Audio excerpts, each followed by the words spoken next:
Hey Nerve Rush, how's it going? This is Joel Runyon, one half of Nerve Rush, and today we're bringing to you another episode of Gut-Wrenching Adventure. And today we're interviewing Mike Dion, who helped film and who helped create and film Ride the Divide, which is a feature-length film. Is that correct? A feature-length film about uh, a crew of people who did a 2,700-mile journey across the Continental Divide in the Rocky Mountains. And so, Mike, thanks for being here. I'm pretty excited to talk to you about this. Right on. Thanks. Appreciate it. So, you want to give us a little bit of background about the film? I know we were just talking here about what it is, and you'd like to share that? Yeah, for sure. So Ride the Divide, you're right. It's a feature-length documentary film that covers this under the radar, little known mountain bike race from Banff, Canada to the Mexican border, pretty much following the Continental Divide. Now, a company called Adventure Cycling Association out of Missoula, Montana, maps routes and cycling routes across the country, and they created the Great Divide mountain bike route 12, 13 years ago, and more or less set it up as a route that people would want to tour over 60 days or something like that. But it ended up being the longest route, mountain bike route, off-road route in the world. And I think as soon as you build or create the longest anything in the world, people are going to want to see how fast they can do it in. So shortly after, one or two people kind of did it pretty fast, and then this sort of movement bubbled up. And I say under the radar, where it's all self-supported in nature, the way it came up. You're carrying your own sleeping bag and your tools. There's no support. You're sleeping on the side of the road oftentimes. So it's pretty much one big stage race, if you want to think of it like that. So you're a bunch of guys, gals that show up in Banff, Canada. Someone says go. First person to hit the Mexican border pretty much gets bragging rights. Is a good way to explain it. So. That's pretty cool. Now, I know Ride the Divide itself features three athletes, um, and I'd kind of like you to explain a little bit about them, and then if they were a part of more people, or if it was just three people that year that kind of attempted the race. Sure. So the year we shot the film in 2008, we released the film early 2010, and the year that we shot it, there were 16 racers taking on the challenge, and we ended up focusing on three of the racers. Myself actually was one of them. Mary was the other, and Matthew Lee was one of the characters as well. Matthew Lee had done the race multiple times in the past and has won it, so we knew he would definitely be someone we wanted to follow. Mary was the only female that year that was doing it, and if she finished, she would have been the first female to complete the entire route. And then I was a character just because I guess because it was a project that I put together, Yeah. and we definitely wanted to. There were when the film started, we definitely hit. I say we, but Hunter Weeks directed the film, and then Anthony Chimino was the other sort of crew. So it was a pretty small camera crew out there. This whole project came together from more or less a passion project, Hmm. small amount of money. It's just pretty much Hunter and I had a conversation about it, and Hunter's like, "Yeah, dude, I'll step up." Hunter had done a couple of documentary films in the past. One of them was called 10 Miles Per Hour, where they took a Segway scooter from Seattle to Boston. So he kind of popped up on my radar as someone who had done something similar, a cross country adventure. So Hunter and Anthony stepped up in a Jeep Wrangler and was trying the best that they could to cover these 16 racers as they went out. In the first couple of days, we were all pretty much huddled together up in Canada, and it was fairly easy to check in with people. But 7 days into it, people were spread out over the length of an entire state. So Hunter had to really sort of figure out what personalities and what characters were really starting to bubble up as someone that that the film would want to kind of pay attention to, and we purposefully didn't go set out to create a film about the race per se. We knew that the character study could be pretty interesting with taking on something so big, and then the people, the places, and the things along the Rocky Mountains were ended up being characters unto themselves. Yeah, I love the fact personally that you were a subject in your own film. Uh, we're really big about adrenaline adventure and pushing your limits and everything here, and I'm personally involved in quite a few things. So is Alan, my co-founder at Nerve Rush, and we do a lot of we'll go skydiving, bungee jumping, I run a half Ironman here and there. But I love the fact that you not only just filmed this, but you decided you were going to do it. Right. What possessed you to want to go 2,700 miles through the Rockies yourself, and then just share with us a little bit of your experience and kind of how what that was like, if you can, Yeah. condense it that much. I kind of grew up as with a bicycle. I was a raced BMX and did the freestyle on the bike. So cycling it all has always been sort of part of me. I'd never have been a big racer or downhiller. It's always something that was a personal thing, just to go out and get lost for a weekend out in the mountains. I grew up in Montana. I live in Colorado, so the cycling around here is fantastic. I don't know how many years ago, but I did the Leadville 100 one Okay. year and finished it, and it kicked my ass. And I'm like, dude, I'm never doing that again. And then 20 days later, you're like, dude, I'm going back next year. I'm gonna take 2 hours off my time. So it's one of those things that as soon as you flip a switch in your head about what's possible, Hmm. it's like, well, what seemed impossible, you did it, and then it's like, wow, what can I do next? Yeah. What else is out there? So. Um, the Tour Divide, the Great Divide mountain bike route sort of popped up on my radar. I followed it one year, and then I'm like, dude, that's awesome. I got to do that. So the rest is kind of history, I guess. And yeah, the rest you have to watch the film to get. Um, so throughout this whole thing, it just sounds kind of crazy. It's kind of off the radar. It's really small. You said 16 people. Um, it's kind of in the mountains. Um, there's so many different things that could be like extreme or just kind of out there about it. What were some of the most extreme experiences that you had, or just some of the hardest things that you kind of had to endure throughout the overall race, and how'd you deal with everything? Yeah, so physically, it's pretty extreme physically. So the guys that are going after the record, doing it in 16 days, 19 days. They're out there pushing 160 plus miles a day for 18, 19 days in a row. So obviously that's going to be a pretty extreme physical thing to go through. There's also extremes mentally Hmm. after you're out there for so many days, you're trudging through and you're like, what have I gotten myself into?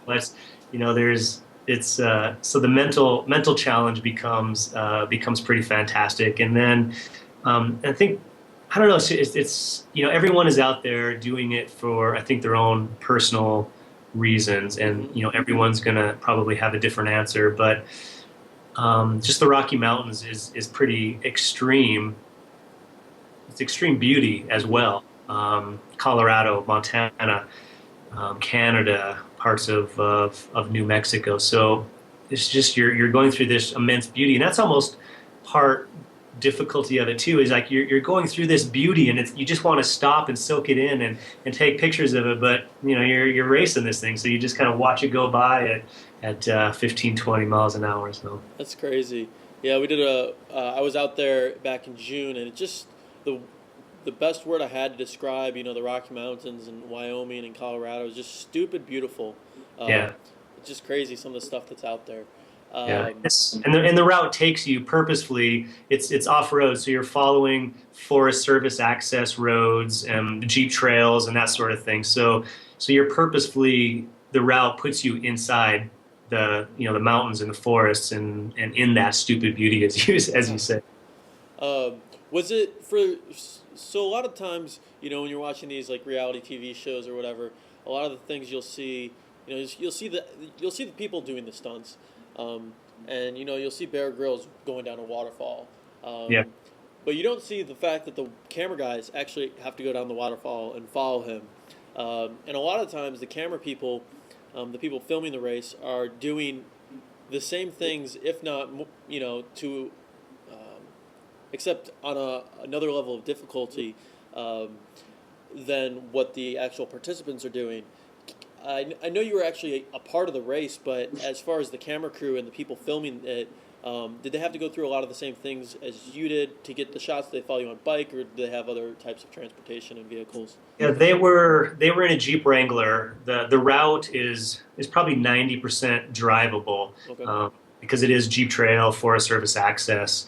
So they were in a Jeep, but they they oftentimes their struggles were just they were up oftentimes longer with one camera crew out there trying to drive and meet racers who were spread out oftentimes 100 plus miles, Hmm. to try to capture that story the best that they could. So they were sleeping 4 hours a night, 3 hours a night sometimes, where the guys on the bikes were getting a few more hours than that. So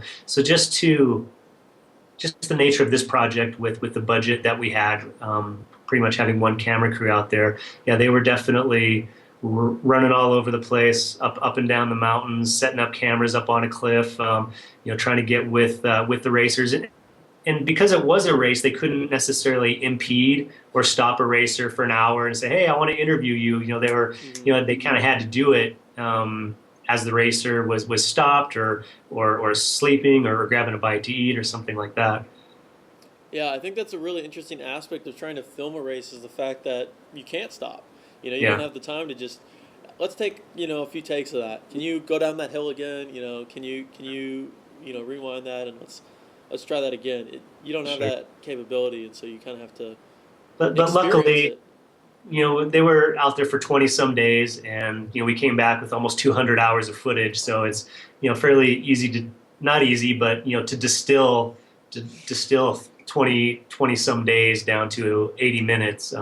You get those nuggets, and you get that concise story that you really want to tell as a filmmaker. That's very cool. So can you tell us who wins? Just kidding. You don't have to Uh, tell us. oh, it's That's part of it. Um, sure. Excellent. So you filmed this in 2008, and then it took probably was it a year and a half to kind of bring it full circle? Yeah, so we edited it in just over a year, and then we were submitting it to festivals and kind of working out a marketing strategy with it. And then our premiere was at the Vail Film Festival here in Colorado, and it won Best Adventure Film. And then not too long after that, we were at the Newport Beach Film Festival, and we packed that screening. So we kind of at that point stopped thinking about trying to sell it into a distributor or something. So we just at that point decided we've got something here. People are loving it. Hmm. So we set up our own theatrical tour, kind of like the ski films have and snowboard films have kind of done.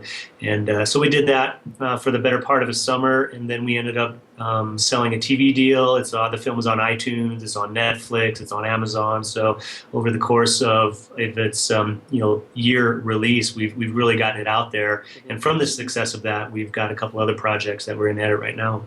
Very cool. And so, what are some of those projects that are? We'll get links and we'll put them in into the show notes or whatever, Cool. so people can pick up the film. But like, what are the next things that are on the docket for you? Because I'm sure once people, I just saw the trailer and I was like, I need to watch the rest of this film. And so I'm sure once people see the film, they're going to be like, what else is this? Mike Guy going to not only film, but is he potentially going to be a part of? Like, what are these crazy things he's going to be working on? Sure. So the project editing right now is called Reveal the Path, and it is our follow-up film to Ride the Divide. It's not Ride the Divide 2 by any means, but the audience that we built with the first film Hmm. is definitely in place. So it's loosely the idea is, hey, we did a film about the longest mountain bike race in the world. Now what do we do? Hmm. Well, what if we go around the world? So that's pretty much what we did. So Kurt Refsnyder, who is a Boulder guy, did the race this year, 2011, and we loosely followed him as he did the race. And spoiler alert, maybe he wins the race. I guess you could find that out. So as soon as he wins the race, we hook him up with Matthew Lee, who's main character in Ride the Divide. We hook up in Colorado, and we ride a section of the trail in Colorado, and then we hop on a plane and we go to Scotland, France, Switzerland, Morocco, Nepal, Alaska, and really kind of get out there and have these pretty grand adventures by bike and really sort of ingrain and try to meet the locals and the culture and really kind of, once you get out of your office or your sort of world that you're in and you hop on a bike and you go explore, it's amazing the world and the people that are out there, and we really want to showcase that. So that's That's what the that's that's what you're going to see and reveal the path. that's very cool. I'm excited for that. Do you have any last words for the Nerve Rush audience? We got a bunch of adventure seekers out there, a bunch of thrill seekers. Um, any any last parting thoughts for them as we close down this interview? I just say get out there and have an adventure. As you can define extreme as many things. You mentioned jumping off buildings.